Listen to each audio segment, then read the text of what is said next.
right, good afternoon, ladies and gentlemen, and welcome to Heartland Championship Wrestling. My name is Dave Little, and we are coming to you live from the Dave Cave with a very special Heartland YouTube production event. It's a hype show.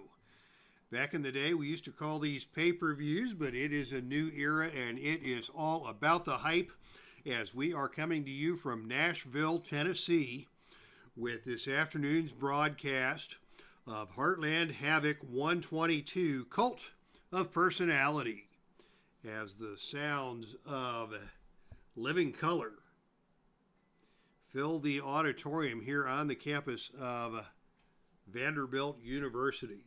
And it is going to be a big show tonight. 7 big matches in store, including a very special and very intense main event as Barry Windham challenges for the NWA World Heavyweight Championship held by the Nature Boy Ric Flair. Ric Flair, of course, working alongside Curt Hennig and alongside manager Bobby the Brain Heenan. Bobby the Brain Heenan will be at ringside. Also at ringside will be the manager of Barry Windham, none other than Jimmy Hart. Jimmy Hart and Barry Windham integral to that notorious Texas faction known as Whatever We Want. So it is the Heenan family and Whatever We Want coming head-to-head in tonight's main event. We've also got the NWA World Tag Team Championship on the line as Jack and Jerry Briscoe defend against Tony Garea and Larry ZBYSZKO. The Atlantic Heavyweight Championship will be on the line. 2 out of 3 falls Dusty Rhodes against Bobo Brazil. And both the Patriot Championship Wrestling titles will be on the line, as the tag team titles will be defended by Jay and Mark Briscoe against the British Bulldogs. And the Patriot Heavyweight Champion Rick Rude faces the challenge of superstar Graham. But to kick things off tonight, we are going to have our first grudge match of the evening. And again, it will involve the 2 aforementioned factions, Whatever We Want and the Heenan family. So ladies and gentlemen, the following contest is scheduled for 1 fall to a finish. No disqualification. This is a grudge match. Introducing first, he stands at 6'3", weighs 256 pounds, out of Robbinsdale, Minnesota. He is accompanied to the ring by Bobby the Brain Heenan. This is Curt Hennig. And his opponent comes to you by way of the Double Cross Ranch in Amarillo, Texas. He stands at 6'1". He weighs 247 pounds. He is Terry Funk, and he is accompanied to the ring by the Mouth of the South, Jimmy Hart. So the principals are ready to roll. It is no disqualification, and these 2 managers will be going head-to-head once again in tonight's main event with the NWA World Heavyweight Championship on the line. But these 2 men, Curt Hennig and Terry Funk, wanted to get it on. We saw not long ago where Terry Funk had a lumberjack match against Ric Flair, and it was Curt Hennig who knocked Terry Funk off of the top turnbuckle in the middle of that match to turn the tables in favor of his buddy Ric Flair and set the stage for tonight's grudge match, as we say hello to Derek Bauman, first in line at the turnbuckle and turnstile, and also Ty Board Games. Hello, Dave. Just got my first set of cards from Filsinger Games yesterday. Love the game so far. Ty, I am delighted to hear it, and would love to hear more about how you came across the Filsinger Games universe and what you are doing in your federation along the way. Always love to hear from my fellow promoters as we just hang out together on the weekends and do a little Filsinger Games wrestling action. Getting our cards together. Usually we do this on Saturdays, but I spent my day yesterday moving furniture and did not get home until about 4:30, and just did not have the oomph in me for a hype show yesterday afternoon. So it is Sunday afternoon, and we are coming to you live from the Dave Cave with all of the pay-per-view action.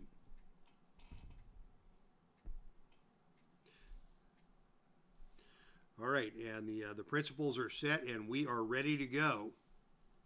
Jimmy Hart, Bobby Heenan looking on closely, standing across the ring from one another. But glares and certainly more than a few words will be exchanged as the opening grudge match hits the ring. And the opening grudge match initiative role is won by Terry Funk. And Funk is the wrestler on offense, and he takes Curt Hennig down and wraps him up in a head scissors. But Hennig escapes that, gets to his feet.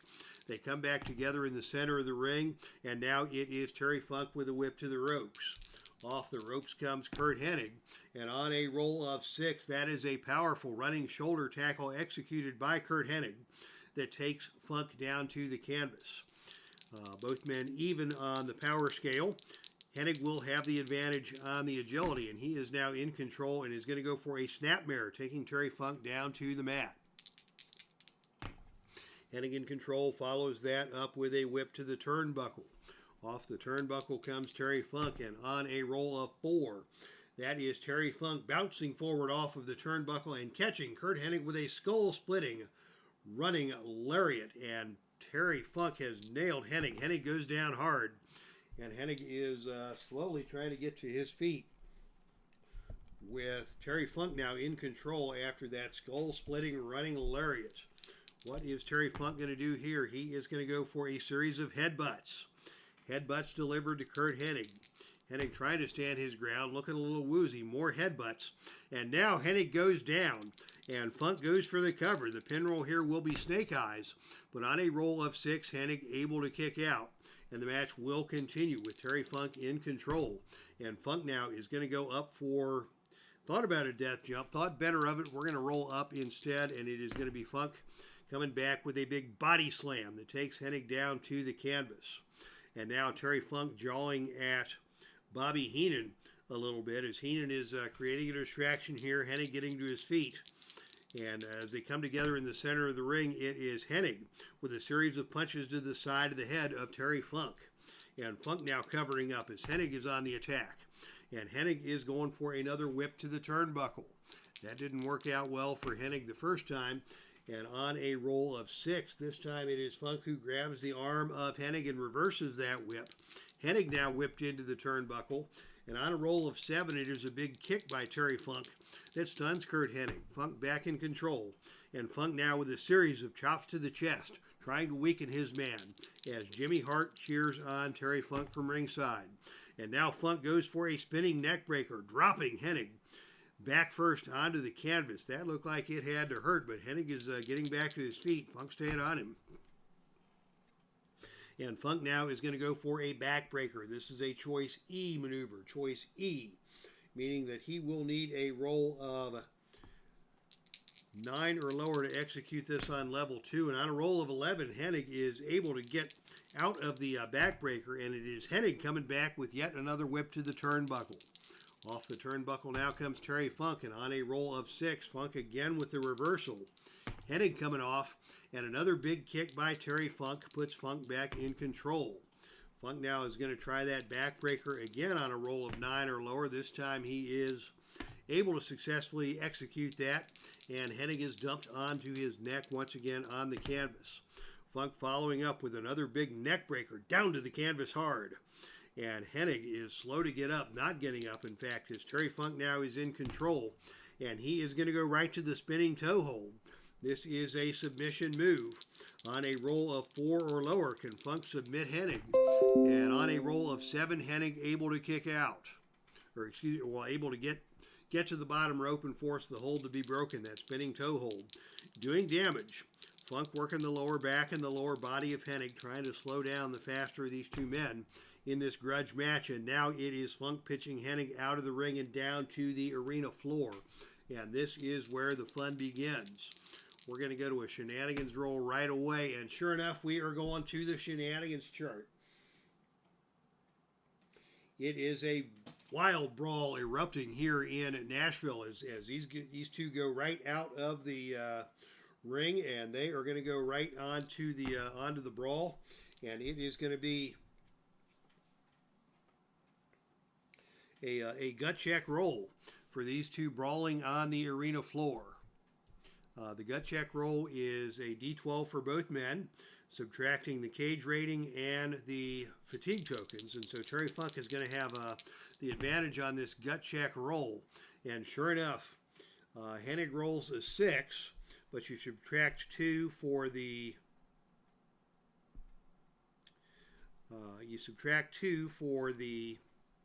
fatigue tokens, and 1 for the cage takes it down to a 1. And Funk is also at 1, 3 minus 2 for the cage rating. So these two are just going to battle it out at ringside with no apparent winner. And they're going to battle their way back into the ring.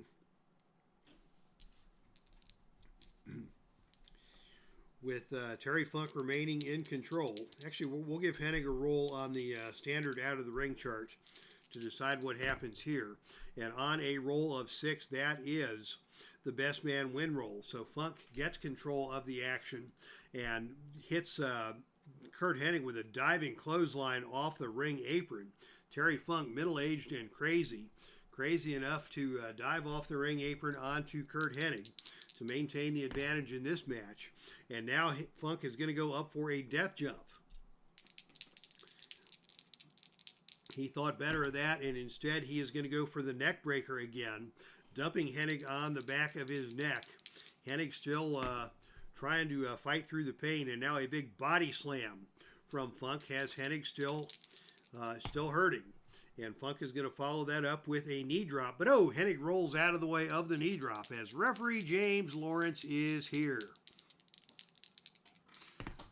Good to see you, my man. And now it is Hennig with a chop to the chest that stuns Terry Funk. Hennig coming back on the offense with a forearm hammer. Hennig following that up now with a standing drop kick that sends Funk reeling backwards on the defensive. Hennig comes at him now with another whip to the turnbuckle. Off the turnbuckle comes Terry Funk, and on a roll of 4. Once again, that is Funk with the skull-splitting running lariat that takes Curt Hennig down and takes him down hard. And now he's going to go for a cover. The pin roll here, 4 or lower, and on a roll of 6, Hennig able to kick out. But with 3 fatigue tokens, it's time for Bobby Heenan to intervene. The Bobby Heenan interference chart now in play, and on a roll of 4, Heenan slips a foreign object to his wrestler who decks the opponent with it. Opponent rolls pin. Terry Funk will be pinned here on Snake Eyes. He is able to kick out, but he has been stunned by that foreign object shot, and that puts Hennig in control. Hennig now going for the Hennigplex. This is a +2 finisher. The pin roll now is 5. And on a roll of 9, Funk able to kick out. Jimmy Hart is beside himself at ringside.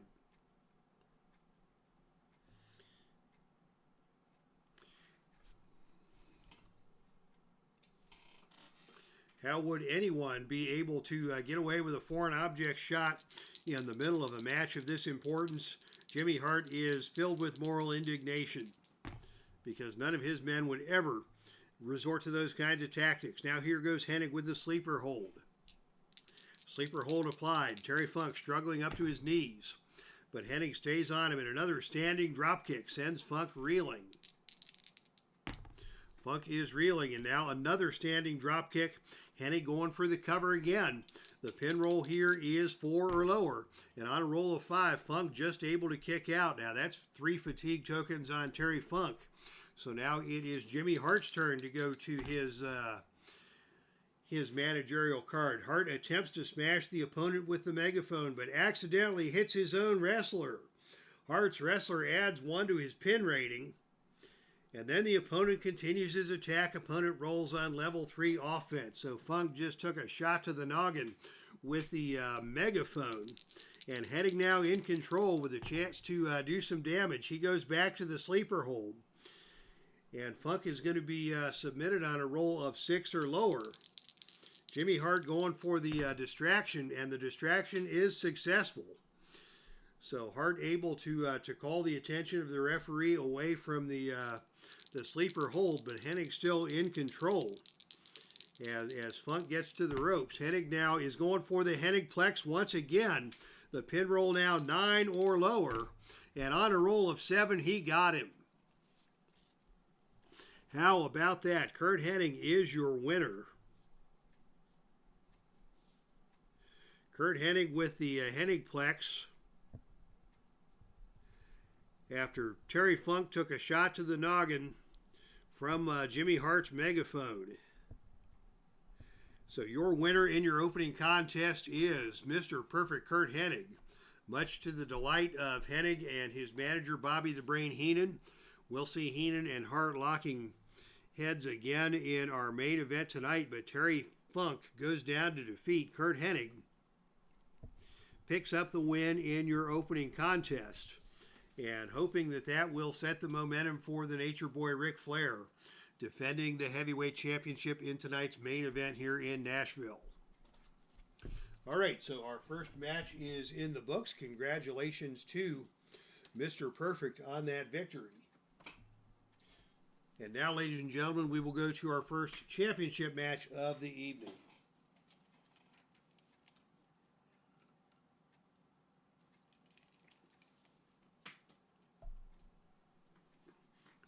And this championship match is brought to you by Patriot Championship Wrestling. Patriot Championship Wrestling runs the northeast part of the country. New York, Philadelphia, Boston, up into Toronto and Montreal, Buffalo.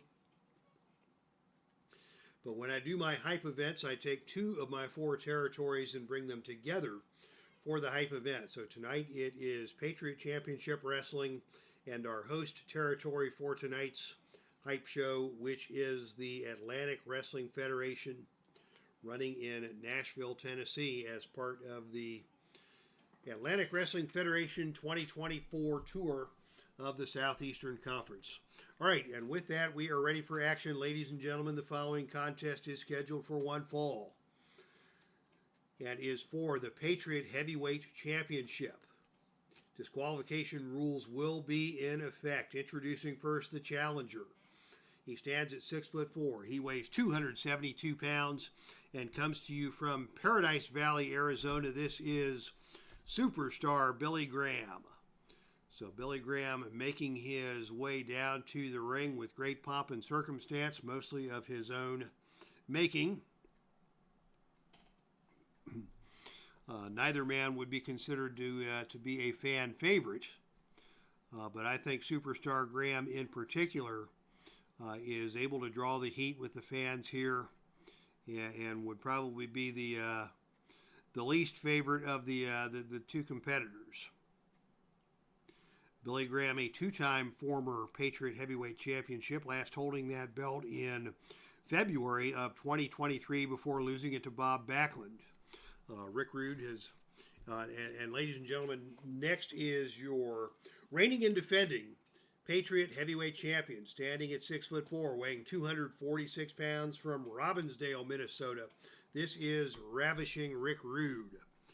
Rick Rude has held this title since April the 20th of 2024 after winning over Buddy Rogers and successfully defending his title against Buddy Rogers.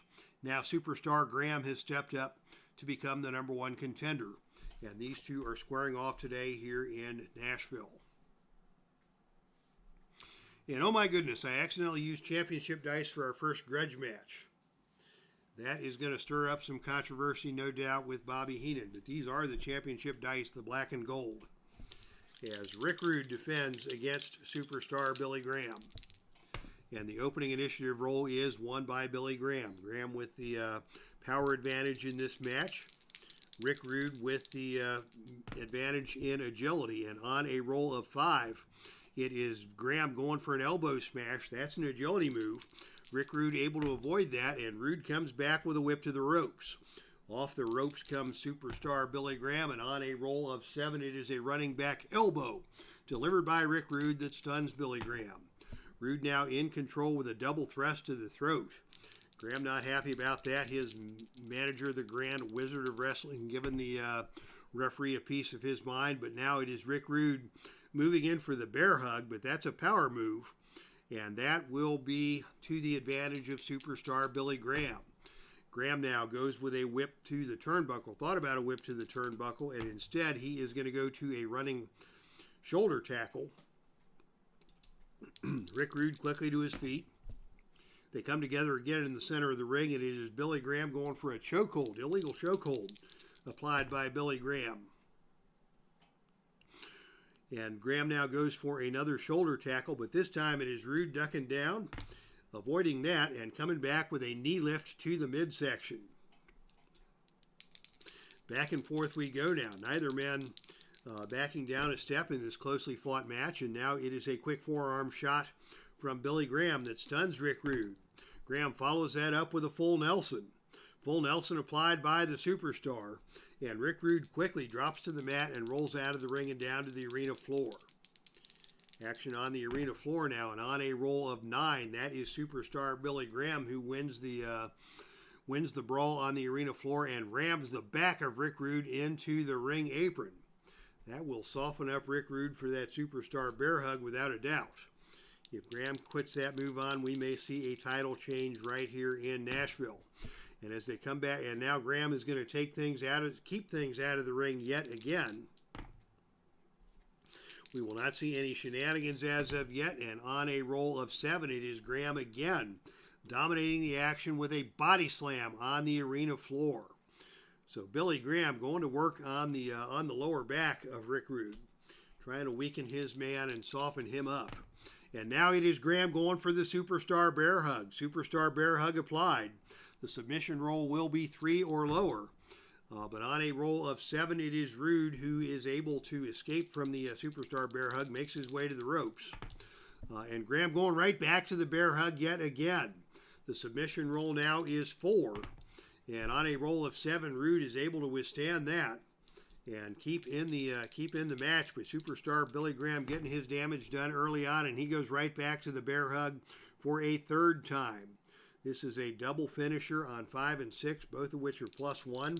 Submission roll now 5 or lower, and a roll of 9. Rick Rude is able to escape. But Billy Graham is in charge here, and now it is a top rope knee drop delivered by Billy Graham that stuns Rick Rude. Rude finally able to get to his feet. He is favoring his back. Superstars on him with a knee smash to the back, just to add some more damage to that injury. And now as they come together again, it is Graham going for that running shoulder tackle. But this time Rude ducks down, gets out of the way of that. And it is Rude who ducks behind and catches Graham up, over, and down to the canvas hard with a suplex. Big suplex delivered by Rick Rude. Surprised he was able to get the big man up, over, and down after the damage done to his back. But Rude now in control now with a whip to the turnbuckle. Off the turnbuckle comes Billy Graham, and on a roll of 10, it is a big kick by Rick Rude that stuns Billy Graham. Rude stays on him with a double thrust to the throat, and Graham backs off a step. Rude keeping after him now with the sleeper hold. Sleeper hold applied, but Graham quickly gets over to the ropes to cause the hold to be broken. And now another big suplex delivered by Rick Rude, and Graham again is hurt. Rude trying to get some offense going, can't get him to stay down, and now another sleeper hold by Rude, and it is going to be Graham who drops out of the ring and down to the arena floor. Back to the arena floor we go again, and on a roll of 7, that is the best man wins roll for Billy Graham, who has the better ring rating. And so once again, it is Graham dominating the action on the floor with a DDT onto the concrete. Goodness gracious, Rude in trouble here. Back into the ring we go, and it is going to be Billy Graham going up for a death jump. I'm not sure that is his best strategy. But on a roll of 8, Graham comes off the top turnbuckle with a double axe handle blow, and again nails Rick Rude right on the top of the head. And Rude is down once again. And now it is another top rope knee drop delivered by Billy Graham. And Rude is hurt. And now it is a whip to the ropes. Off the ropes comes Rick Rude. And on a roll of 7, a shoulder tackle by Billy Graham takes Rude back down to the canvas. Graham still in control with a toss across the ring, and now taking a minute to flex. Maybe that's not the greatest idea, because that's going to give Rude time to get back to his feet. And it is Rude now with a forearm smash to the side of the head of Billy Graham. Now they're going toe-to-toe in the center of the ring. Graham is going to go for a scoop slam. This is a choice D maneuver, choice D. So he will need a roll of 7 or lower to complete this for a level 3 offensive move. And on a roll of 9, it is Rude able to avoid the scoop slam, and it is Rude coming back instead with a whip to the turnbuckle. Off the turnbuckle comes Billy Graham, and on a roll of 7, it is Graham grabbing the arm of Rick Rude for the reversal. And on a roll of 8, Rude comes off the turnbuckle, and Graham catches him with a big kick. Graham back in control here, with victory in his grasp as he moves in for a series of repeated kicks and stomps, and is just going to stomp Rick Rude out of the ring and down to the arena floor once again. And now Superstar comes out. Superstar is on him again, and just backdrops Rick Rude onto the announcer's table. Man, Graham is giving Rick Rude a beating here inside the ring and out. And now as they come back into the ring, Graham goes back to the Superstar bear hug. The submission roll now 6 or lower, and on a roll of 6, he got him. So we have a new champion crowned here in Nashville, as Superstar Billy Graham, with the Superstar bear hug, has taken out Rick Rude, and frankly, I'm surprised Rude lasted as long as he did, with all of the damage done on the arena floor by Superstar Billy Graham. So by way of the bear hug, your winner and new Patriot Heavyweight Champion is the one and only Superstar Billy Graham. Salvador America is here. Superstar has been giving Rick Rude a tour of the woodshed indeed. But give Rude credit. He held out with a number of applications of the bear hug, plus all of the assaults on the arena floor. Rick Rude did well to last as long as he did. But Superstar Graham now a 3-time Patriot Heavyweight Champion.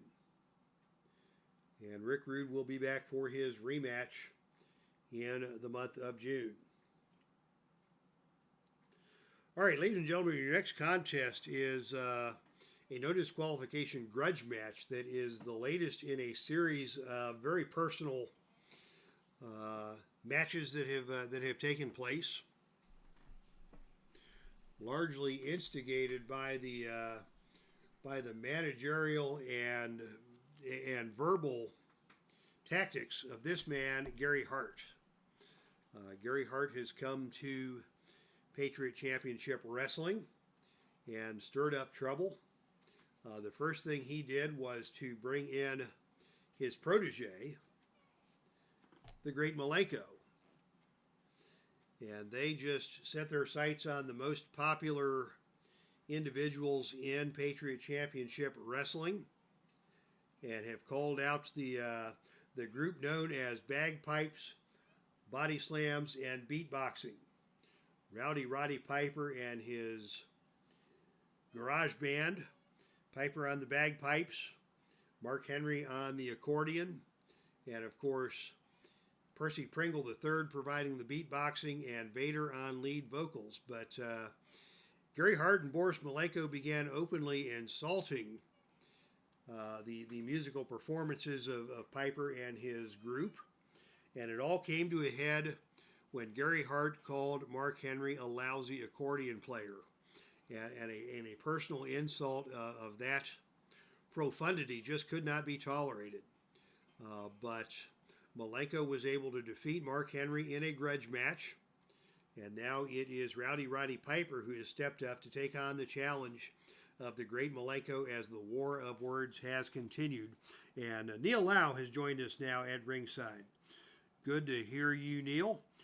Or good to see you. Sorry we weren't on yesterday. As I mentioned at the top of the broadcast, I spent the better part of the day yesterday moving furniture, so took the evening off, and live on the channel today instead.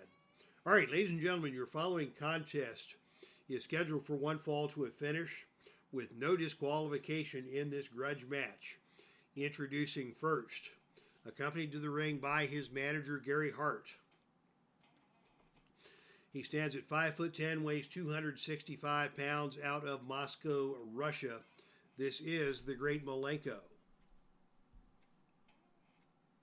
And his opponent comes to you from Glasgow, Scotland. He stands at 6'2" and weighs 232 pounds. He is accompanied to the ring by his manager and beatboxer, none other than Percy Pringle III. This is Roddy Piper.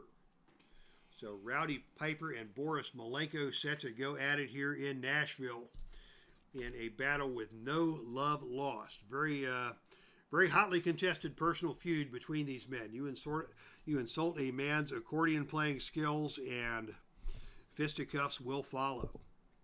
All right, here we go.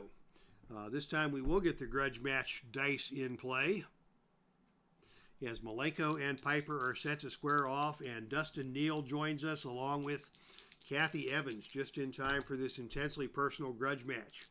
And the great Malenko comes out and gains the advantage and tries for an elbow smash. That's an agility move. Piper, with the agility advantage, is able to duck away from that and just come right back with a bite to the forehead. That is nasty. Piper biting the forehead of the great Malenko. And now Piper going to go for the atomic drop. This is a choice D maneuver. Choice D, meaning he'll need 10 or lower to complete this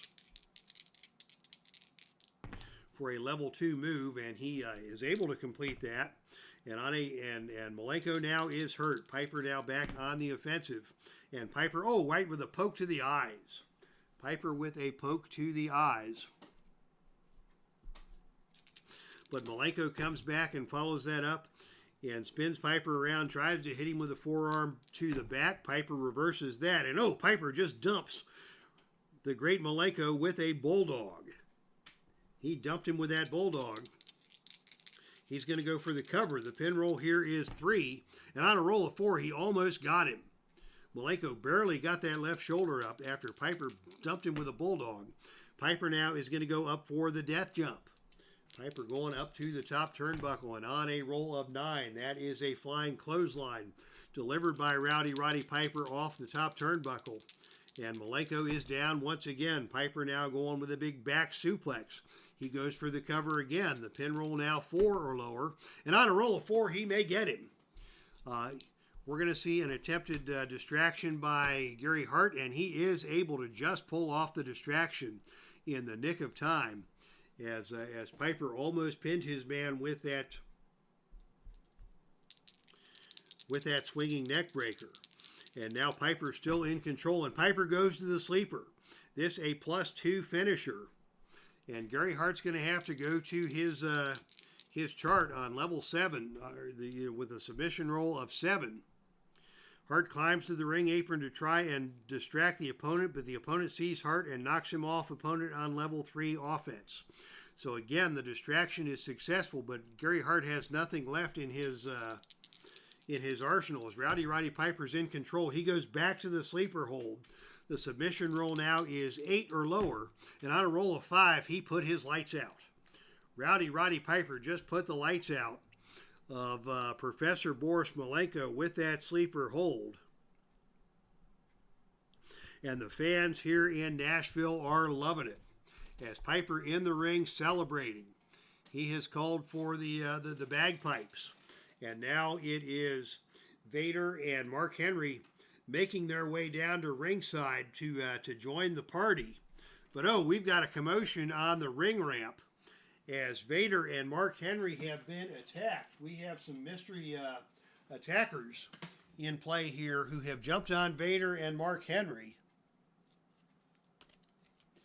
And it is none other than Hawk and Animal, the Road Warriors.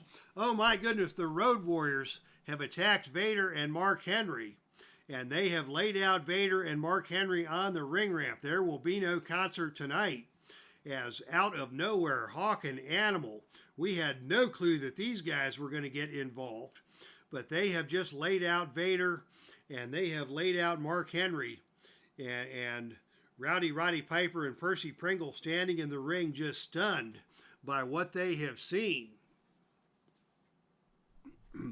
As now it is the Road Warriors putting the boots to Vader and Mark Henry. And I don't know what the explanation for this is going to be, but it looks like Gary Hart has just added 2 incredible specimens to his stable. Alongside the Great Malenko, it is now the Great Malenko and the Road Warriors who have teamed up under the management of Gary Hart. A very stunning situation here in Nashville after the Great Malenko was defeated by Roddy Piper. The Road Warriors came out of nowhere to attack members of Percy Pringle's unit and leave them laying on the ring ramp, much to the chagrin of the fans here in Nashville. Wow, unexpected invasion here as the Road Warriors have come to Nashville to side with Gary Hart. And they did what they do best, and that is wreak havoc and leave dudes laying. I am stunned by what we have just seen. All right, what a crazy conclusion to that matchup. As we welcome some new faces to the chat room. Dustin Neal is here. Kathy Evans is here. Neil Lau. Mark Ferguson joins us here in the Dave Cave. And Salvador America, truer words were never spoken. Some days you are the bug and some days you are the windshield. Also Dustin made an interesting comment. I've been wanting to screen capture playing Legends Online, and I'm not sure exactly what you mean by that, but if you want to add something to the chat to give us more about your plans, and if there's anything that we can do on today's broadcast that will make this useful for your desire to screen capture, then please do feel free to make your thoughts known. As David Cheslinski joins us, tremendous card today, and wow, just in time for the Road Warriors to make their debut. And I don't know if David Cheslinski had something to do with that. Maybe Cheslinski was the guy that snuck them into the arena in the back of his van. But in any event, the Road Warriors are here, and Percy Pringle and his men have been put on notice.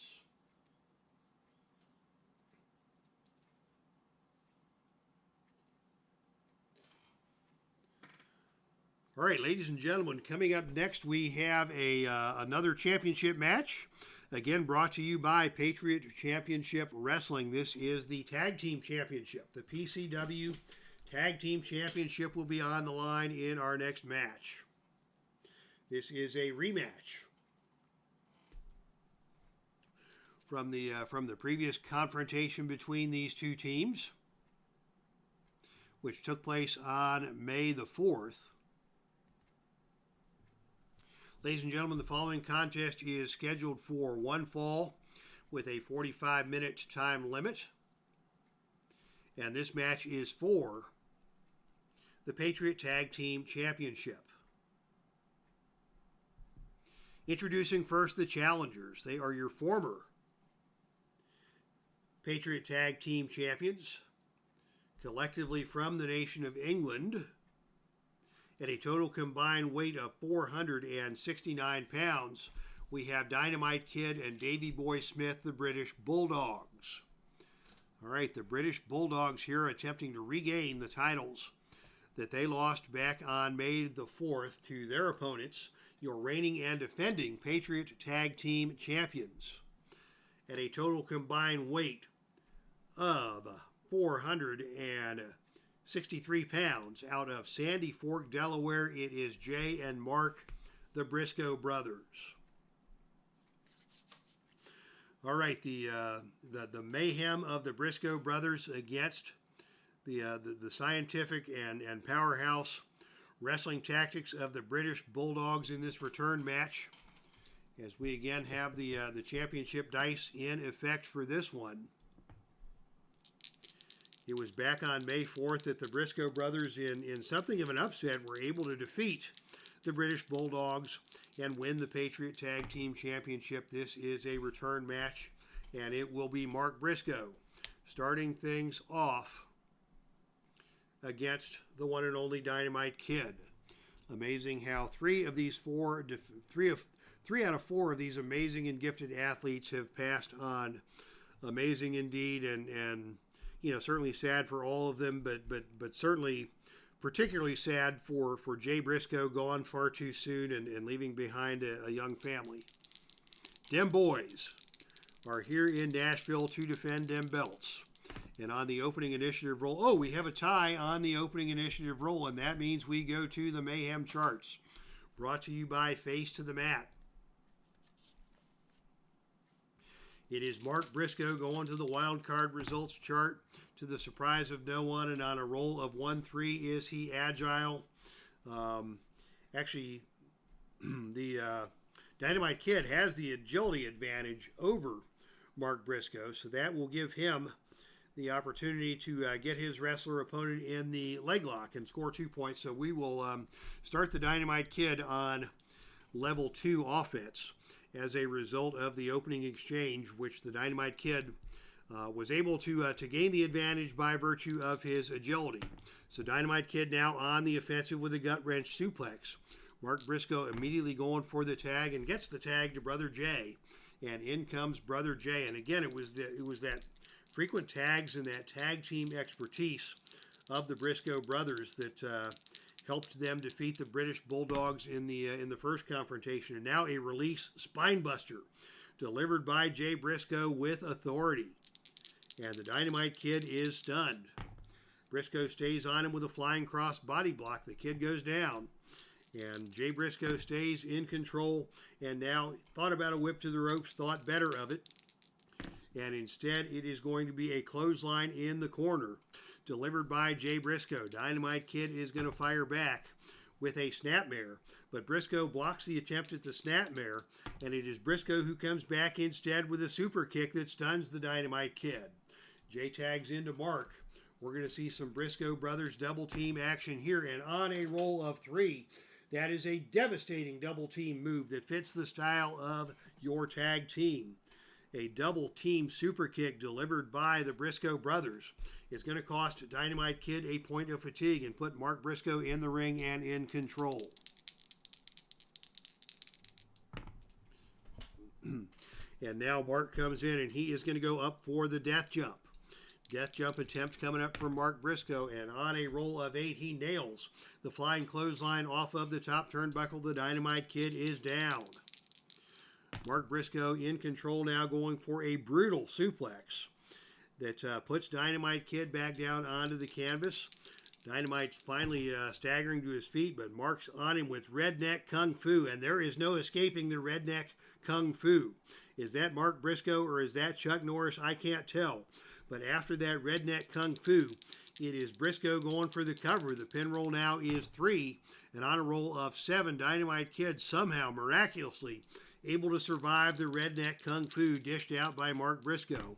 And Briscoe now goes for another brutal suplex, and the Dynamite Kid trying to get to his feet. But Mark is on him again, and more redneck kung fu. I don't know how Dynamite Kid is ever going to survive that. But here is a tag to Brother Jay. More double team offense coming up, and on a roll of 4, another devastating double team move delivered by the Briscoe brothers. This time it was a running double shoulder tackle that puts Dynamite Kid back down onto the canvas. That is 3 points of fatigue now for the Dynamite Kid, and that means it is time for Davey Boy Smith to do something about it. We go to our tag team interference chart. I don't use the outside interference chart for the tag matches because it's not really outside interference, and it shouldn't end in a disqualification. But Davey Boy is coming in to make the save, and on a roll of 7, all 4 wrestlers hit the ring, and we go to a gut check roll with both teams rolling a collective team gut check. And it is the gut check. Dynamite Kid and Davey Boy Smith dominate on the gut check roll, so they win the brawl in the ring, and it is going to be Dynamite Kid now taking over on level 3 offense against Jay Briscoe, still the legal man in the ring. as the Bulldogs were able to get some offense going there. And now we have a diving headbutt performed by the Dynamite Kid. That's a +2 finisher. The pin roll now 4 or lower on Jay, and on a roll of 6, Jay able to kick out. And Dynamite finally going to make the tag to Davey Boy Smith. Into the ring now legally for the first time, with Jay Briscoe down and Davey Boy with a chance to do some more damage. And he is going to go for a fisherman's suplex. Up, over, and down to the canvas hard. Jay Briscoe is still relatively fresh, getting to his feet. But Davey Boy is on him with another big delayed vertical suplex. And bang, down to the canvas goes Jay Briscoe. Jay Briscoe not so quick to get up this time, as Davey Boy is on him with a double headbutt. That is a tag team double team move. So at a point of fatigue, they're going to go for the cover on 4 or lower. And on a roll of 5, Davey Boy just unable to keep Jay Briscoe down.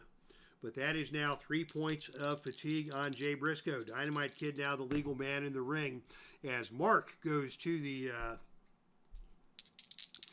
interference chart. And now again we're going to have a gut check roll, and this time it is the Briscoe brothers who win the gut check roll. And it is going to be Jay now in control on level 3 offense against Dynamite. And Jay is going to go for a Death Valley driver. It puts Dynamite down onto the canvas. Jay tags into Mark. Mark with a chance now to do some more damage. And Mark goes right back to that redneck kung fu. The fans here in Nashville going crazy, as feet and legs and arms and hands and chops and fists are flying everywhere, as Mark Briscoe does his damage. And now a springboard cutter from Mark Briscoe takes Dynamite back down to the canvas. Can Dynamite make the desperation tag? No, he cannot. And Mark is on him again with a whip to the turnbuckle. Off the turnbuckle comes the Dynamite Kid, and on a roll of 4, that is a skull-splitting running lariat delivered by the Dynamite Kid onto Mark Briscoe. Can Mark make the tag? He cannot, but Dynamite will make the tag, and into the ring now comes Davey Boy Smith. Davey Boy now comes in. They're going for the Tower of London. That is a +3 finisher. A tag finisher delivered. The pin roll here is 4 or lower. And on a roll of 5, Mark able to just kick out. Just got his leg over the bottom rope as Davey Boy went for the cover. Davey Boy now the legal man in the ring, and a double headbutt delivered. That is a tag move, so that's going to make Dynamite once again the legal man in the ring. They're not doing a very good job protecting keeping the fresh man in the ring. And now Mark Briscoe leaves the ring and goes out to the arena floor. But on a roll of 8, it is the Dynamite Kid with a drop kick over the security railing that sends Mark Briscoe tumbling into the crowd. Briscoe just able to meet the count, getting back into the ring where Dynamite Kid is waiting. And Dynamite is going for the diving headbutt again. The pin roll now is 5 or lower. And on a roll of snake eyes, he may get him. We're going to have a pin save attempt for Jay, and Jay is able to make the pin save attempt. So get a point of fatigue for Mark. The Briscoes used their last pin save attempt. And on a roll of 2, your tag team partner goes crazy and interferes in a big way. Roll again on the wrestler interference chart.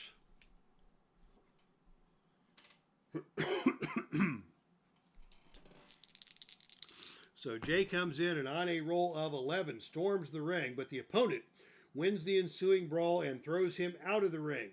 Then he motions to the crowd that he's going for the finisher, roll your pin, plus the opponent's finisher rating. So Jay dumped out of the ring. Dynamite going back up for another diving headbutt. The pin roll now 6 or lower, and on a roll of 7, Mark kicked out again. I do not believe it. Mark Briscoe survives another diving headbutt. Dynamite now going to go for a double team move with Davey Boy. And on a roll of 2, that is the deadly face first double suplex. The opponent rolls pin. The pin roll now 5 or lower, and on a roll of 5, they got him.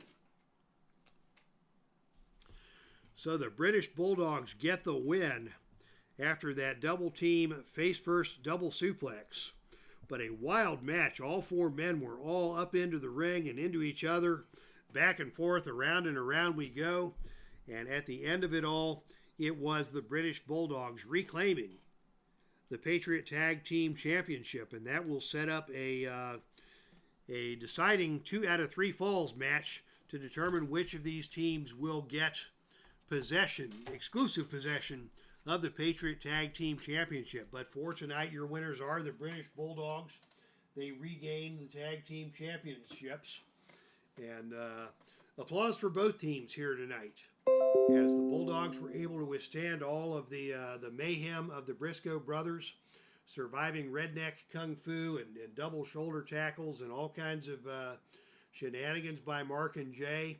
And in the end, it was the resiliency of the Dynamite Kid with the tag team teamwork supplied by Davey Boy Smith. Dynamite Kid finally getting the pinfall with the diving headbutt on Mark Briscoe for your decision. All right, let's see. This match is taking control. Hit the like button, this card. Yeah, there was something else earlier that went on. There are some awesome manager charts with the wrestling game from Downey Games. Would that be Ultra Quick, or what's the...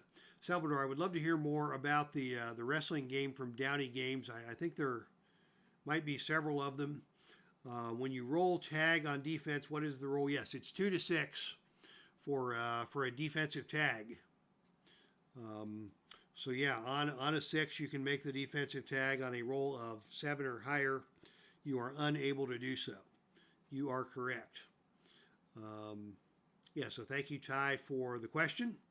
Thank you, Salvador, for the answer. And yeah, Salvador, tell me what, Ultra Quick Wrestling. I think I've got that somewhere.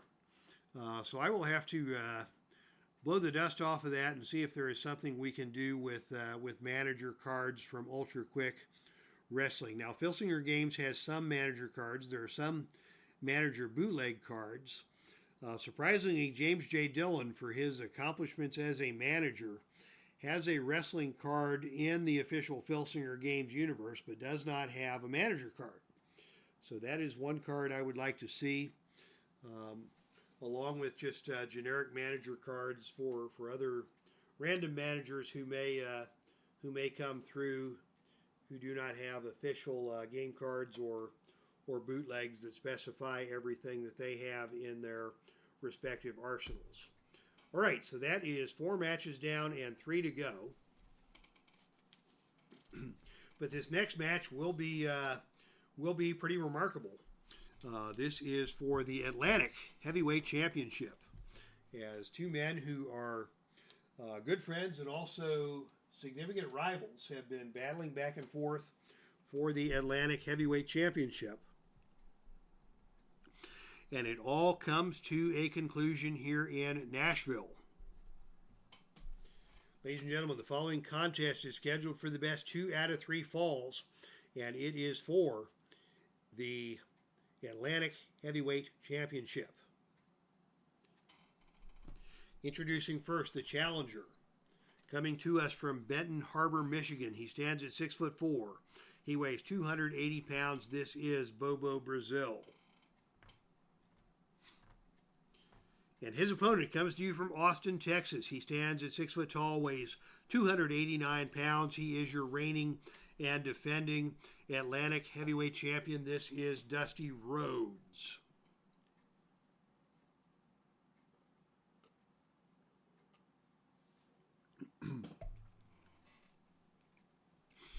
All right, so best 2 out of 3 falls, Dusty Rhodes and Bobo Brazil.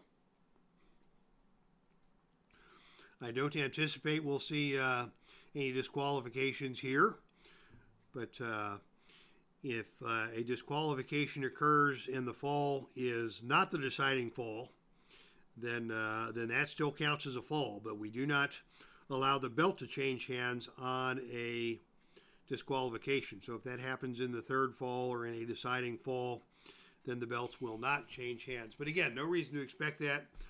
Dusty and Bobo love to brawl, love to mix it up. But the mutual respect between these men is evident, and I don't think we're going to see, foreign objects or any dirty tactics of that nature.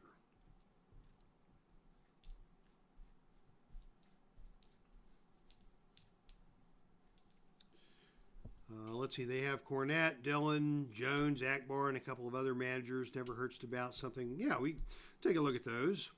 Ellering or Russian outside the ring, and a Freebird as well. Yeah, okay, yeah, so there's some good stuff we can do with that. Last question on tag matches.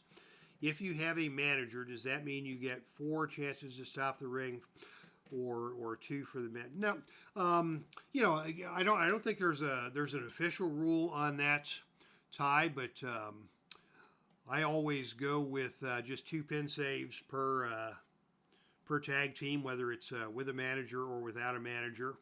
And if I have a singles match with a manager, I give them 1 interference and 1 distraction.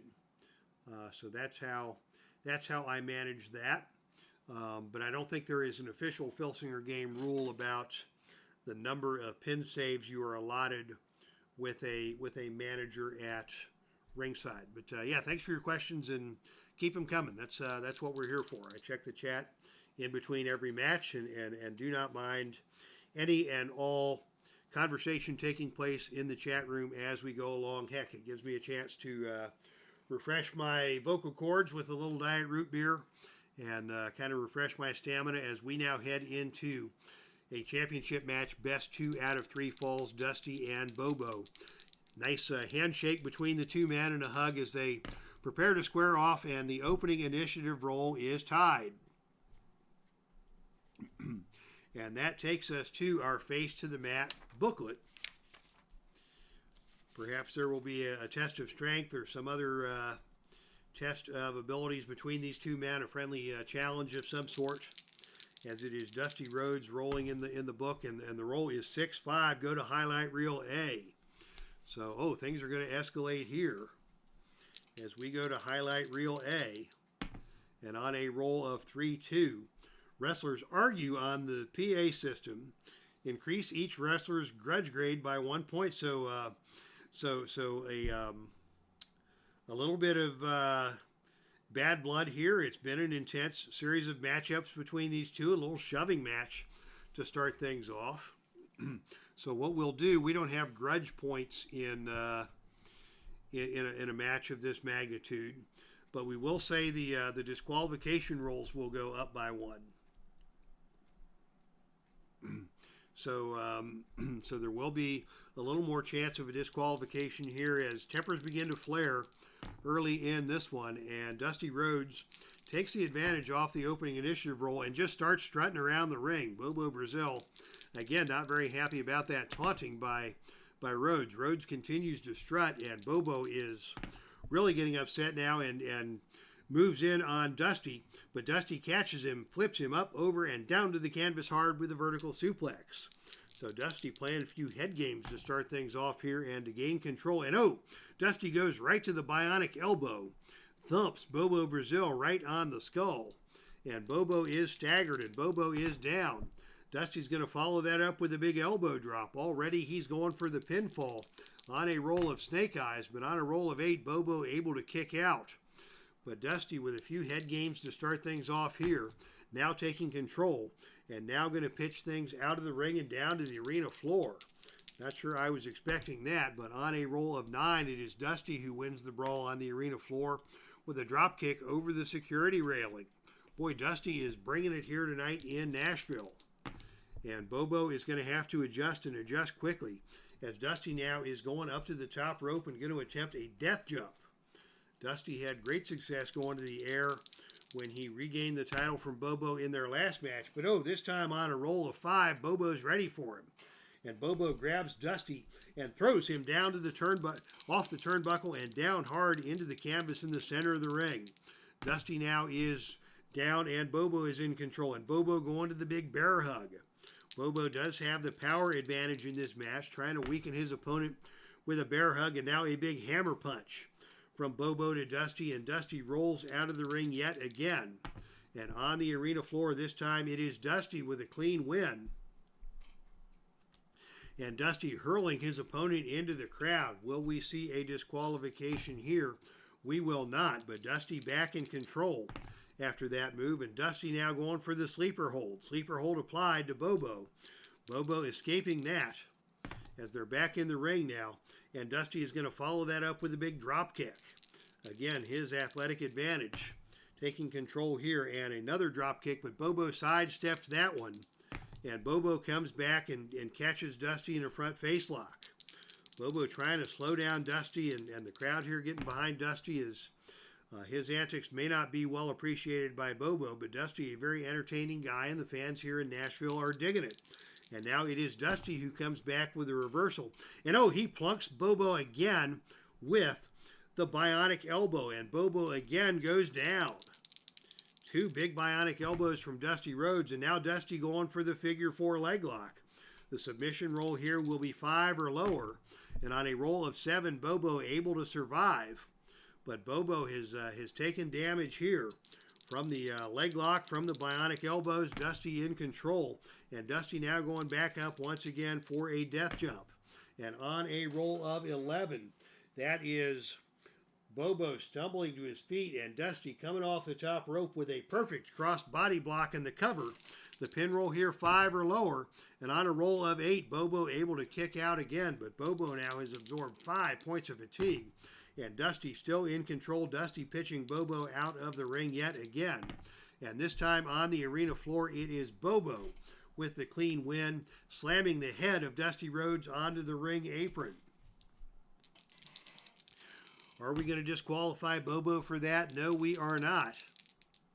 And Bobo now in control, and it is Bobo with a choice G maneuver. So let's see, is he going to go up to the death jump, which Dusty Rhodes has a death jump rating of A, probably not the best idea, or is he going to go to the power roll of 7 or lower for a tombstone pile driver? I think we'll go for the tombstone pile driver. And on a roll of 12, Dusty powers his way out of the tombstone pile driver, and it is Dusty who comes back with a takedown and a knee joint scissor lock, trying to weaken that leg for another figure 4 leg lock. Dusty now tries for the vertical suplex as they get to their feet, but Bobo blocks that, and it is Bobo who catches a front face lock. Dusty responds to the front face lock with a whip to the turnbuckle.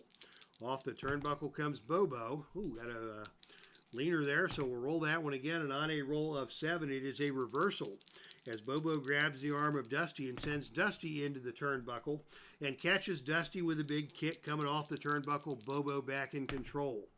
Bobo now with a head scissors, taking Dusty down to the canvas, trying to weaken the big man. And now a big hammer punch by Bobo stuns Dusty. Bobo staying on the offense with a Bobo body slam. Dusty down is hurt once again. Bobo stays on him, and this time it is a Bobo body slam, and Bobo going for the cover.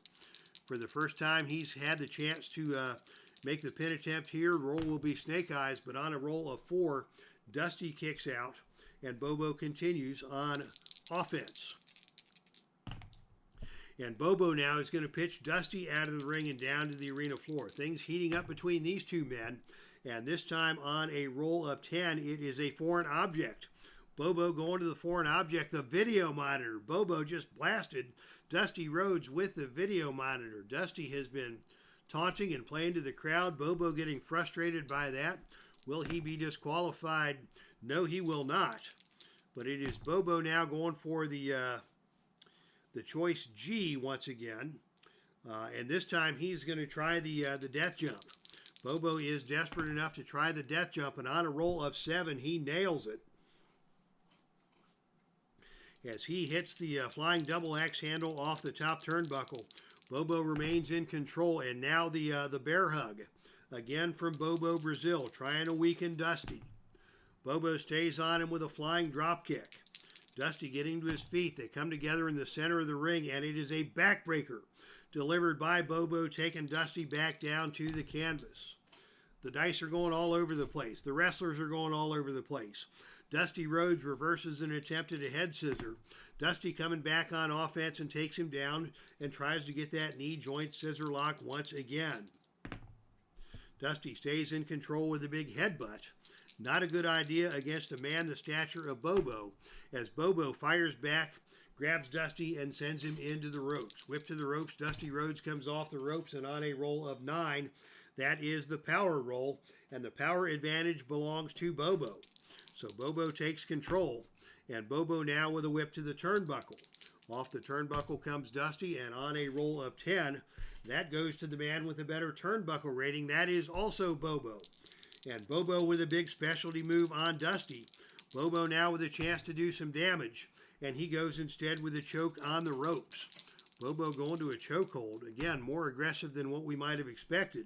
Here's Bobo with another drop kick, followed up by a whip to the ropes. Off the ropes comes Dusty Rhodes, and on a roll of 9, once again the power roll favors Bobo, and Bobo maintains control, and now Bobo with a big hammer punch to stun Dusty. Bobo follows that up with another whip to the turnbuckle. Coming off the turnbuckle, it is Bobo who hits Dusty with a big kick. And Bobo going to follow that up with a head scissors, taking Dusty down to the canvas. Both men getting to their feet, and another big backbreaker hit by Bobo that puts Dusty down on the canvas. And now Bobo hits the Cocoa Butt. Bobo hits the Cocoa Butt. He's going to go for the cover. The pin roll here, 3 or lower. And on 3, he got him. How about that? Bobo takes the first fall with a Cocoa Butt out of nowhere. So Bobo takes the first fall with the Cocoa Butt.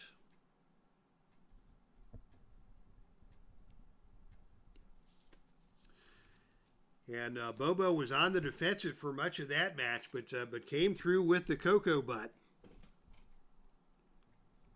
to stun Dusty and capture the first fall. All right, as our wrestlers take the 30-second break between falls, we subtract a point of fatigue from each man, and we'll catch up with what's going on in the chat room. Grandpa Choco tuning in from a Southwest flight to Orlando. Is this a Heartland Championship first? I would say yes, indeed.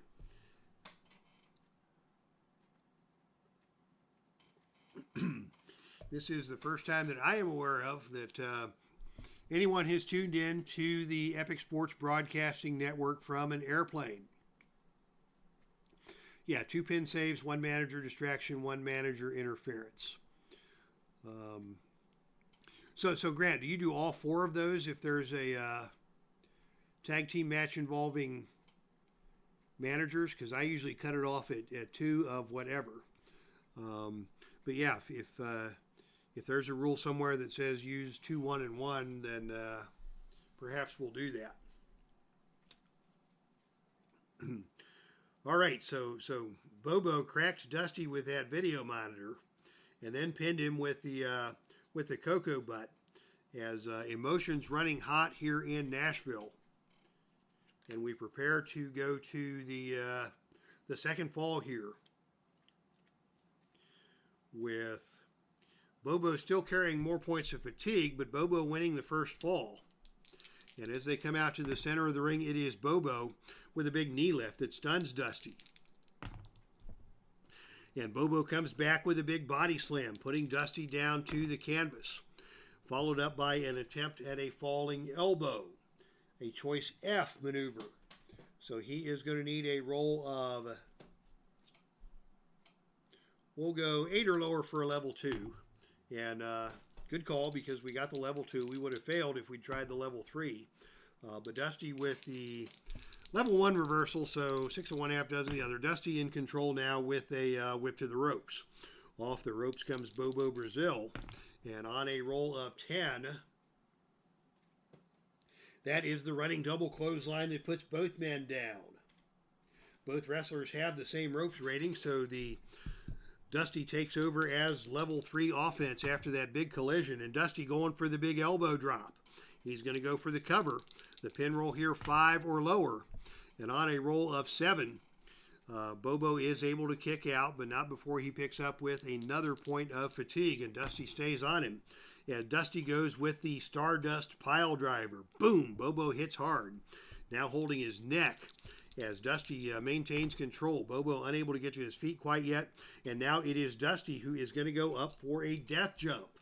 Dusty going up to the top turnbuckle, and on a roll of 4. Again, a bad idea as Dusty tries to climb to the top Bobo catches him, and Bobo slams him down hard in the center of the ring. That is not a comforting feeling. As Dusty is down, Bobo now back in control, and Bobo is going to go up for a death jump of his own.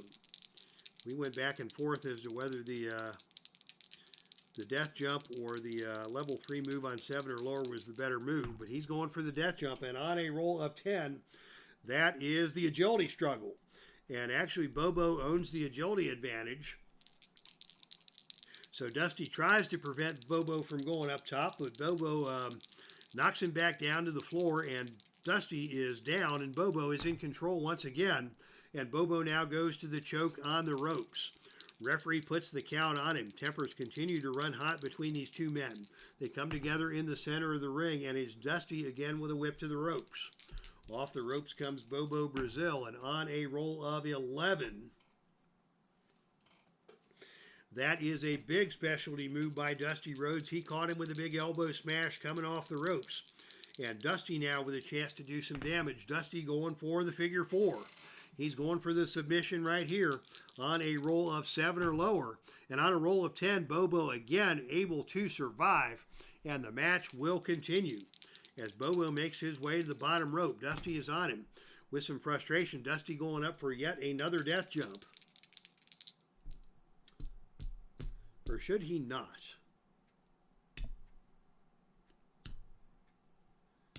Ah, goodness.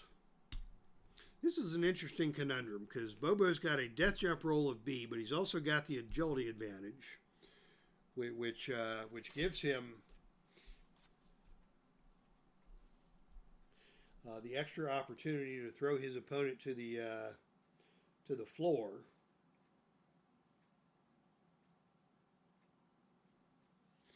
And if Dusty rolls up, he's got the add 1 bionic elbow on 6. So I think Dusty's not going to go to the top rope this time. He is going to go to level 2 offense. And on a roll of 2, he goes for the knee joint scissor lock. And Bobo reverses that with a level 1 reversal. So probably a better outcome for Dusty than getting thrown off the top turnbuckle again. So Bobo now back in control. And Bobo with a whip to the ropes. Off the ropes comes Dusty Rhodes, and on a roll of 10, that is the better ropes rating. The ropes rating is even, so Bobo takes control on level 3 offense, and he is going to throw Dusty out of the ring and down to the arena floor yet again. And, on a roll of 3, that is a clean win for Dusty, as Dusty rams the back of Bobo Brazil into the ring apron. And Dusty now is able to take control, and he's going for the figure 4 once again. And now the submission roll will be 8 or lower, and on a roll of 7, he got him. So Dusty gets the submission on the second fall with the figure 4 leg lock, and now you got to figure that Dusty has got the big advantage here, because let's see, a point of fatigue for the submission. Take off a point for the break, and Dusty takes off a point for the break and is now down to 0 points of fatigue to 6 for Bobo. So Bobo's got his work cut out for him if he is going to regain the Patriot Heavyweight Championship in this, the Atlantic Heavyweight Championship in this contest. And as they come together again in the center of the ring for the third and decisive fall, it is Dusty with a whip to the ropes.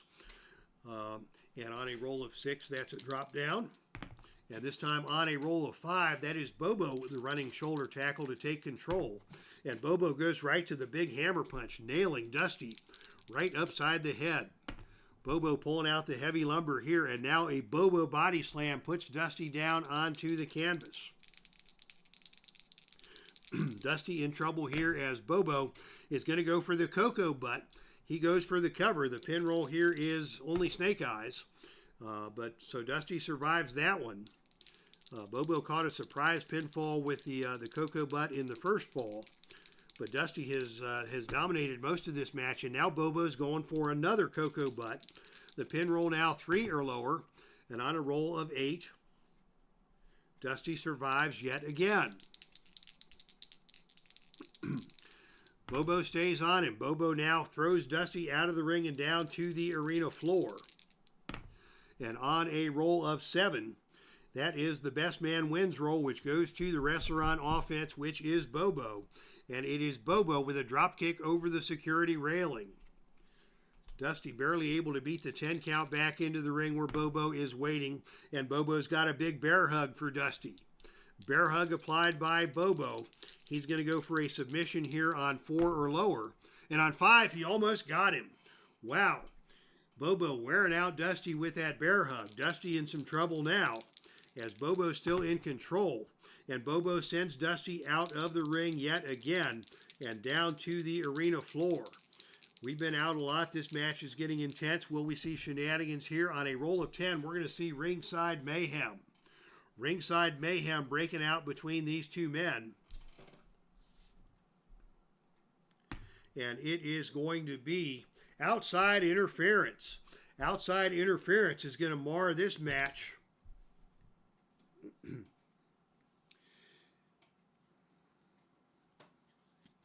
And it is going to be the outside interference chart. What is happening here? As to ringside, it is the Mountie and Pat Patterson coming to ringside. What are the Mountie and Pat Patterson going to do? We saw the Mountie get involved in Dusty Rhodes' business not long ago. He's been trying to pick a fight with Dusty Rhodes, and on a roll of 5, your ally attacks the opponent with a deadly specialty move, roll disqualification 6. And we're going to have a disqualification here. So it is Dusty Rhodes awarded the victory by way of disqualification after the Mountie and Pat Patterson came in and interfered. And that is going to be controversy all around, as Dusty Rhodes wins the third fall by disqualification after the outside interference.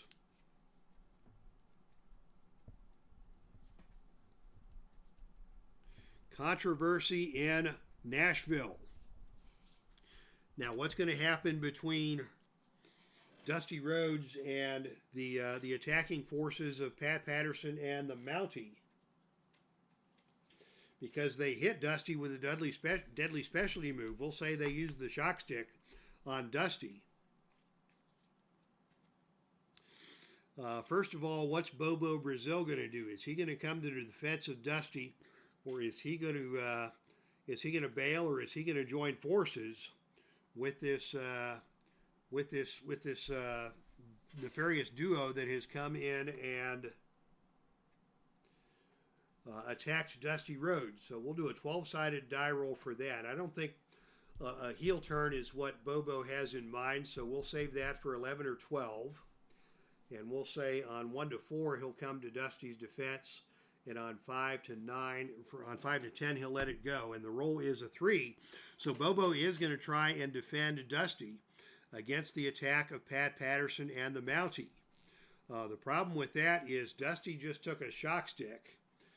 So he is down, and Bobo's got 6 points of fatigue. So this could go poorly for the men in the ring. Dusty's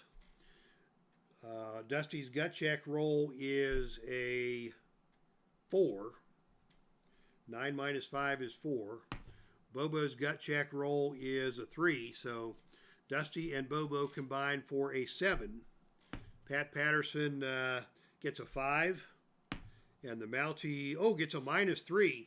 So Dusty Rhodes and Bobo Brazil join forces to repel the invasion by Pat Patterson and the Mountie, with the Mountie taking the brunt of the damage. The Mountie a little too big for his britches, a little too cocky, rolls -3 on his gut check roll, and it is Bobo Brazil putting a whooping on the Mountie after what we have just seen here, and that's going to make for some interesting grudge matches down the line, as Dusty and Bobo, their match ends in a controversial disqualification, but then Dusty and Bobo put their hard feelings aside and join forces to suppress the invasion of Pat Patterson and the Mountie. Exciting action here in Nashville. I don't think any of us saw that coming, and that certainly was not something that I foresaw happening in this match as well. All right, so craziness in that matchup.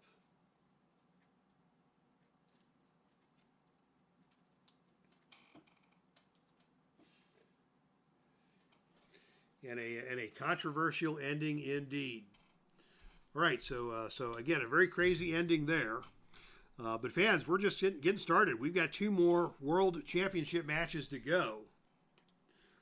My stomach is growling, and I'm ready to start thinking about some chow, but not until the World Championships are decided here today in Nashville. As we've got shock sticks, we've got people observing from airplanes. We've got old pros like Mark Ferguson. We've got new faces like Ty Board Games. Neil Lau is here. Salvador America is here with his always astute commentary. We are having a good time here in the Dave Cave tonight. And ladies and gentlemen, the following contest is scheduled for 1 fall to a 45-minute time limit. Disqualification rules will be in effect for this one, as this is a match for the NWA World Tag Team Championship. Introducing first the challengers. They are your reigning Pro Wrestling Mid-America Tag Team Champions.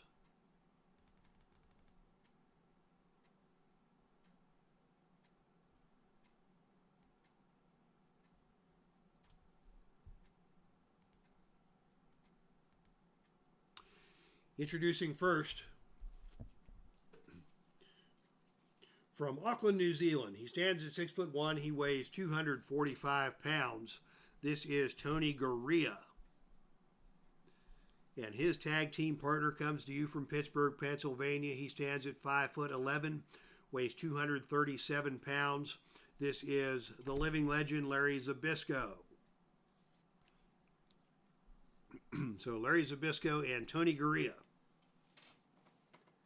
set to challenge for the NWA World Tag Team Champions, as we introduce your reigning and defending NWA World Tag Team Champions at a total combined weight of 441 pounds, collectively from Blackwell, Oklahoma.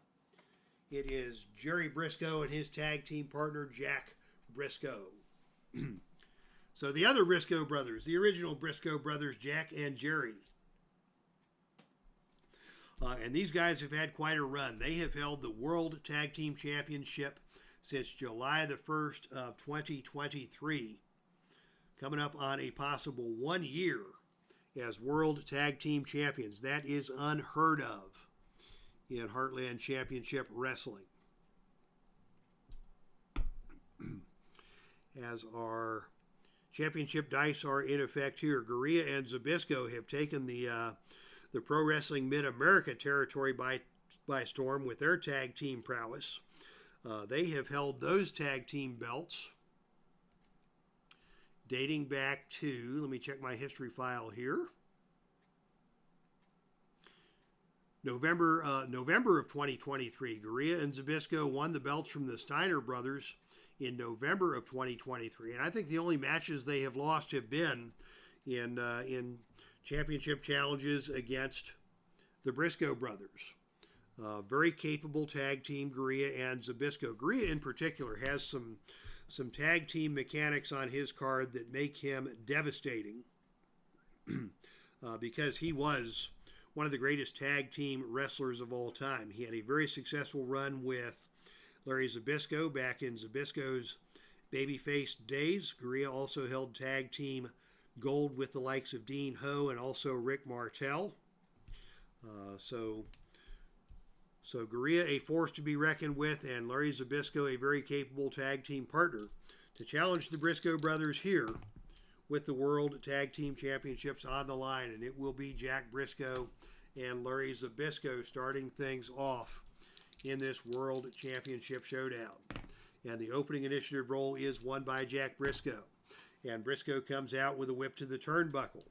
Off the turnbuckle comes Larry ZBYSZKO, and on a roll of 5, it is a knee to the head delivered by ZBYSZKO to a charging Jack Briscoe to put Larry ZBYSZKO in charge. And now it is ZBYSZKO with a low back suplex with a bridge.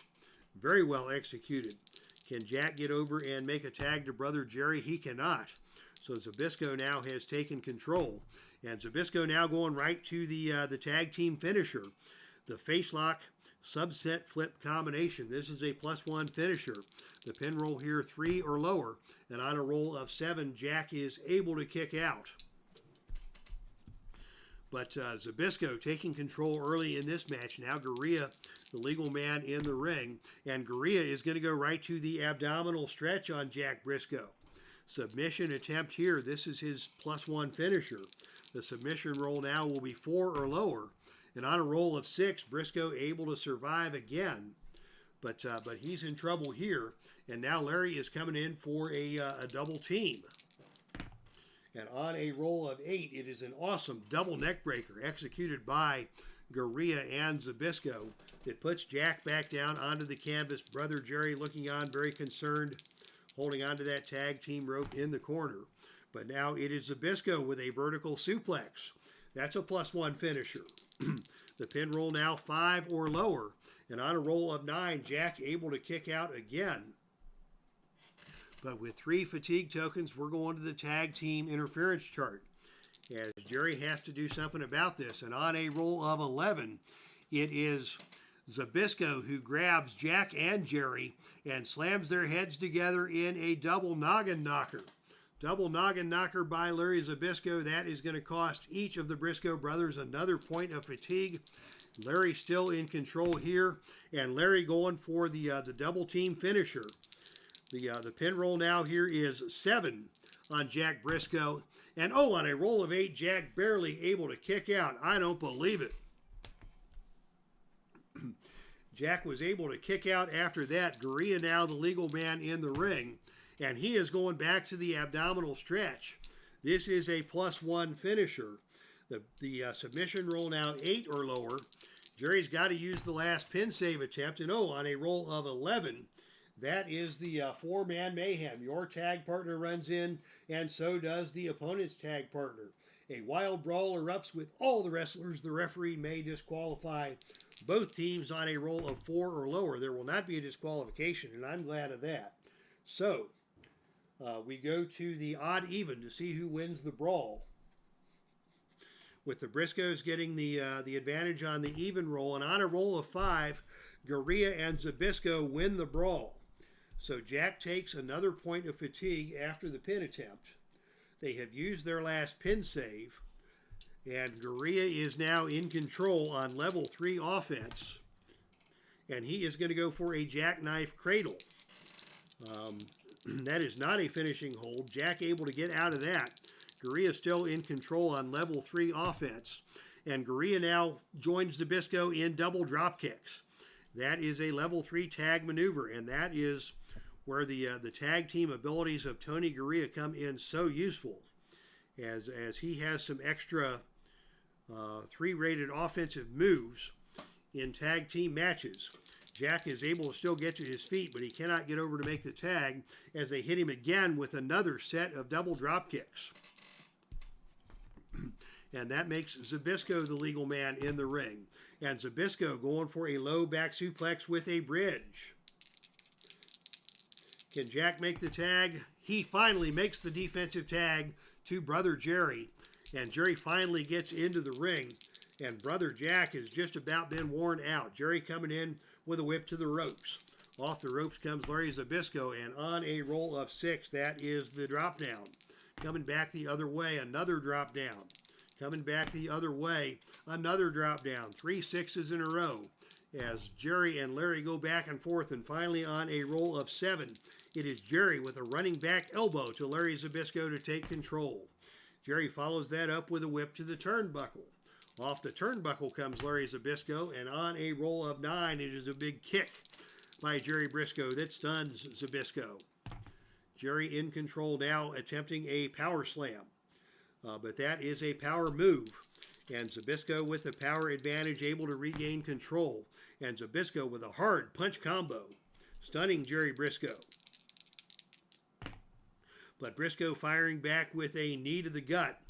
ZBYSZKO absorbs that, and ZBYSZKO fires right back with a high hip toss that takes Jerry down to the canvas. Jerry thought about a tag, but he wants to let Brother Jack try and recover. So Jerry's going to continue to carry the load here as ZBYSZKO comes with a whip to the turnbuckle. Off the turnbuckle comes Jerry Briscoe, and on a roll of 3, that is a running charge to the turnbuckle by ZBYSZKO, who misses everything and tumbles out of the ring and down to the arena floor. ZBYSZKO now out of the ring, and on a roll of 8, it is Jerry Briscoe winning the brawl on the arena floor with a drop kick over the security railing. Jerry now in control against ZBYSZKO. And Jerry now going to go for an Oklahoma side roll. This is a pinning roll on 3 or lower. And on a roll of 6, ZBYSZKO able to kick out of that. But Briscoe acquitting himself nicely here as Brother Jack tries to rest. And now it is going to be a death jump. Jerry Briscoe goes up for the death jump. But on a roll of 3, that is Jerry Briscoe coming off the top rope with an awesome cross body bot. But ZBYSZKO able to roll through that and go for the cover. The pin roll here, 4 or lower. And on a roll of 4, he got him. How about that? Ladies and gentlemen, new tag team champions have been crowned here in Nashville as Larry ZBYSZKO gets the pinfall victory over Jerry Briscoe. ZBYSZKO pinning Jerry after rolling through a death jump after they had just about beaten the snot out of Brother Jack. So new World Tag Team Champions crowned here in Nashville. History has been made.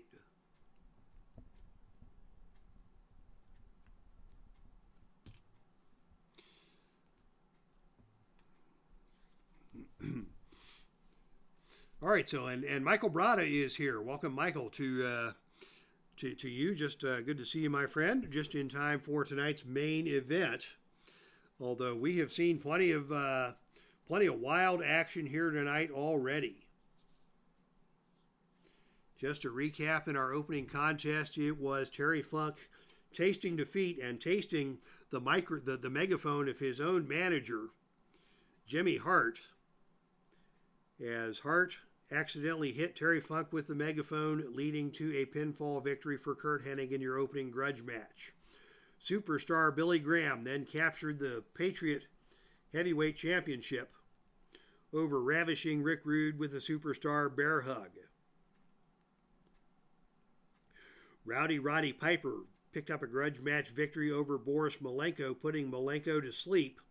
But after that match, Piper and his mates were attacked out of nowhere by the Road Warriors. Then we saw the British Bulldogs reclaim the Patriot Tag Team Championship with a win over Mark and Jay Briscoe. The Atlantic Heavyweight Championship match ended in controversy, as after a very grueling 3-fall match, outside interference took place, which resulted in Dusty Rhodes getting the victory by disqualification over Bobo Brazil, but Bobo then helping Dusty fight off the invading team of Pat Patterson and the Mountie. And we just saw our third title change of the night with Larry ZBYSZKO pinning Jerry Briscoe to give his team the NWA World Tag Team Championship. And now, ladies and gentlemen, it is time for your main event of the evening. The following contest is scheduled for one fall with a 60-minute time limit, and it is for the NWA World Heavyweight Championship. Disqualification rules will be in effect. Introducing first the challenger.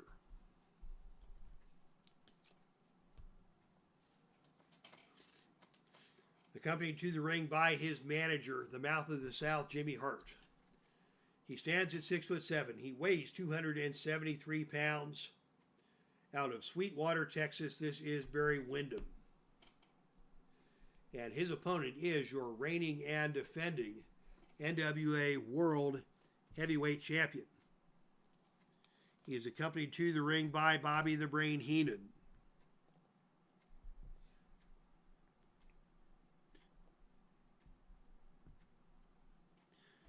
He comes to us from Charlotte, North Carolina. He stands at 6'1" and weighs 243 pounds. This is the Nature Boy, Ric Flair. So Ric Flair and Barry Windham set to do battle here in Nashville. And of course, the history between these two well documented throughout the sport of wrestling. They have been compadres, they have been rivals and opponents.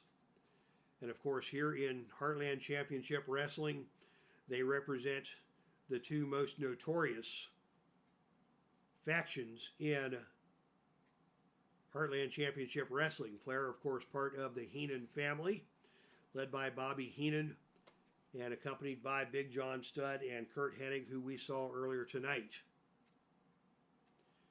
And Windham, of course, part of the very notorious faction known as Whatever We Want, led by Jimmy Hart, Jackie Fargo, Ole Anderson, and Stan Hansen, and of course the man responsible for the dirty work, none other than Shane Douglas.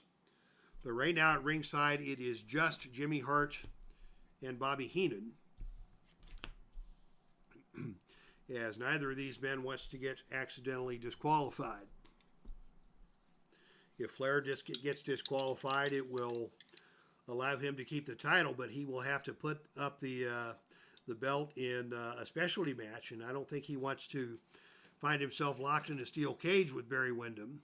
And of course, if Windham gets disqualified, that brings to a conclusion his opportunity to win the gold here for the World Championship. So it is going to be a very interesting battle of the physical combatants in the ring and the mental combatants at ringside as we get things started with Barry Windham winning the opening initiative role. Windham moves out against Flair and immediately goes for an inverted atomic drop. This is a choice F maneuver, choice F. Windham with the power advantage in this match, Flair with the agility advantage. So it will require a roll of 6 or lower for Windham to complete the inverted atomic drop, and on a roll of 10, Flair slips out of that one, and Flair instead tries for a kick to the leg, but Windham was expecting that, so Windham on the reversal instead drills Flair with a European uppercut. So Windham avoided the attack on the knee and instead scores with a European uppercut and follows that up with a big power slam. And that puts Flair down onto the canvas. That monstrous power slam is going to cost Ric Flair a point of fatigue. The pin roll only a 1, so we'll not roll that, but Barry Windham got the pin roll on his very first level 3 move, and that puts him in the driver's seat, and Windham now going for the figure 4 leg lock. And Flair immediately rolls out of the ring and down to the arena floor, where Flair has the advantage, but on a roll of 7, that is Flair with that A rating on the arena floor compared to B for Windham. Flair takes the advantage and wins the brawl on the arena floor with a throat drop onto the security railing. Wow, Jimmy Hart very unhappy to see what Flair has just done, but Flair is in control now, and Flair goes right to the figure 4. He's not applied it yet, so it is just a 0 finisher. The submission rating only a 2. And Windham just able to escape from that. And that is going to cost Windham a point of damage to the knee as well as a point of fatigue. And as you know, if you've watched any Ric Flair matches, every time he does damage to the opponent's knee, the figure 4 leg lock gains a point of effectiveness. So the next time he locks on the figure 4, it will be a +1 finisher. Plus Windham has a point of fatigue now. So Flair very dangerous with that figure 4 leg lock. And now he is going to go with a clip to the knee. And again, do another point of damage to the knee of Windham. So Windham now with 2 points of damage to that knee, but able to get to his feet. As Flair goes for an elbow drop, and Windham gets out of the way of that.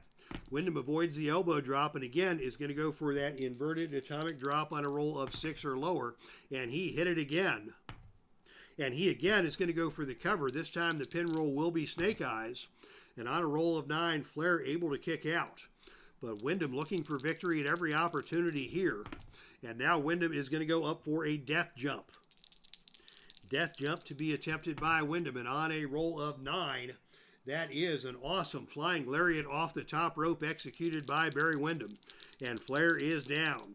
And now it is Heenan's turn to shout encouragement, as Windham is going to go and take Flair out of the ring. Out of the ring we go once again. And on a roll of 6, once again, Flair is going to win the brawl on the arena floor with an Irish whip into the ring barricade. That is going to require a DQ roll. And oh, he rolls a 3. If he rolls 5 or lower, we will see a disqualification here. And Flair is not going to be disqualified. So Flair just barely avoiding disqualification, as he maintains control now against Windham. And as Windham comes back into the ring, oh, Flair goes to the knee once again and does another point of damage to the knee of Windham. Boy, Windham was alert to that at the beginning, but as the match rolls on, Flair, the dirtiest player of the game, has plenty of tricks in his book. And now it is Flair going to go up. Let's see, choice H. He can either do a death jump A, or he can attempt on choice H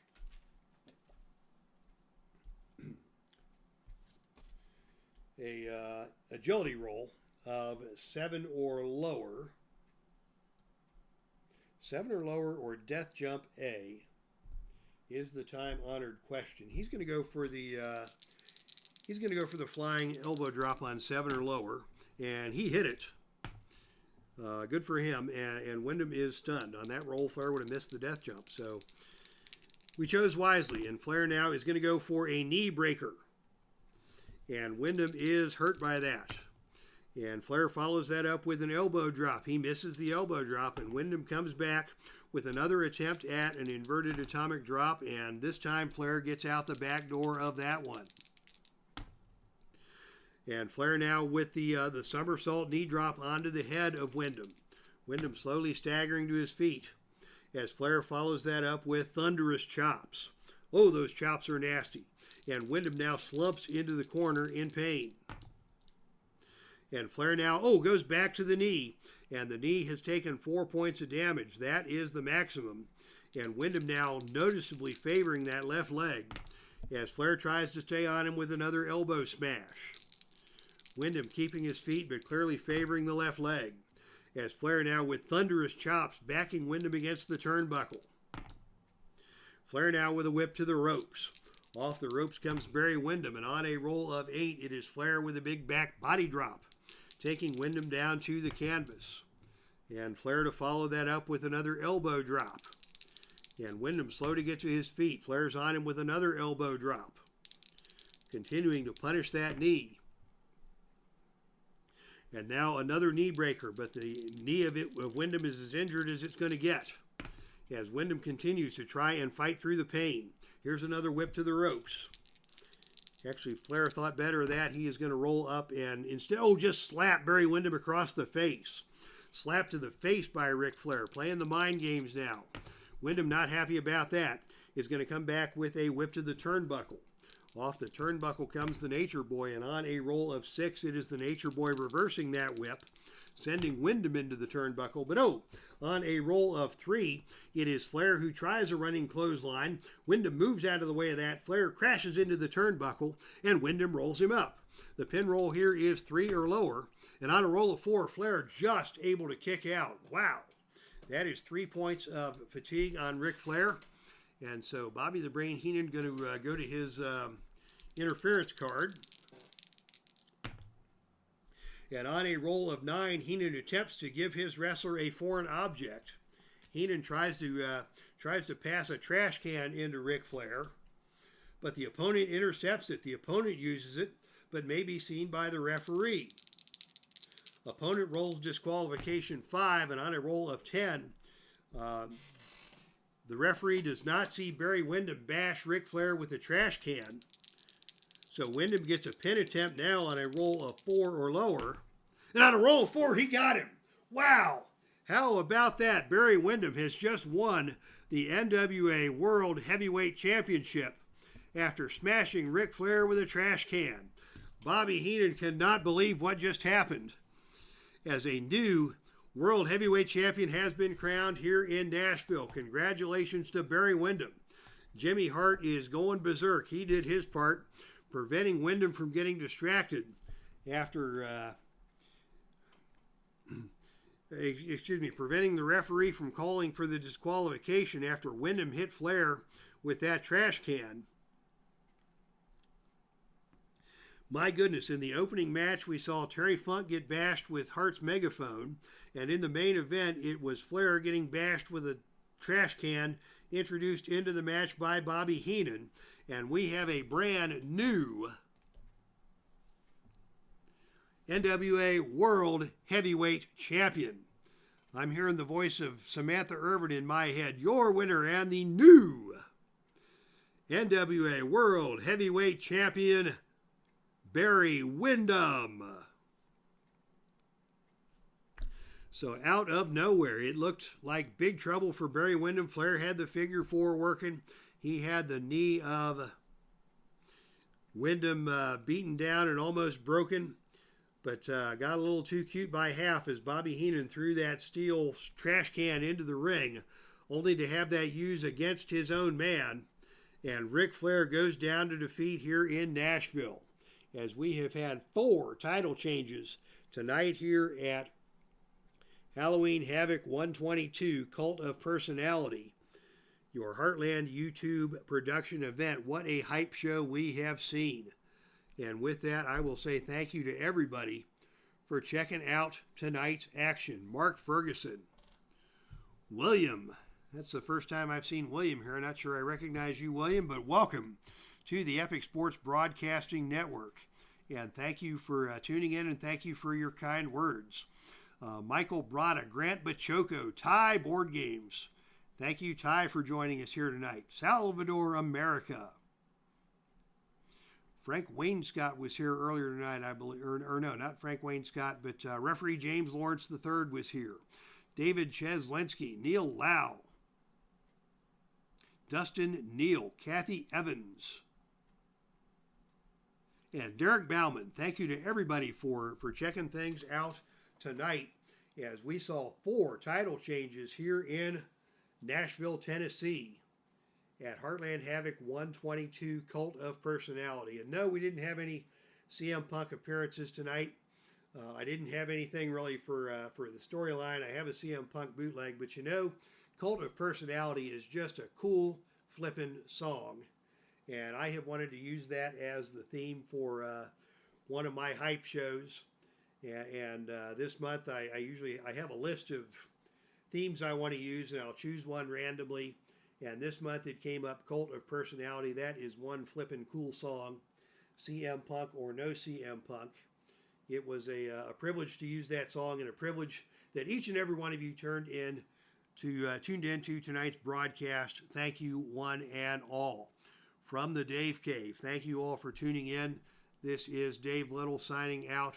That's our stream, and I am out of here.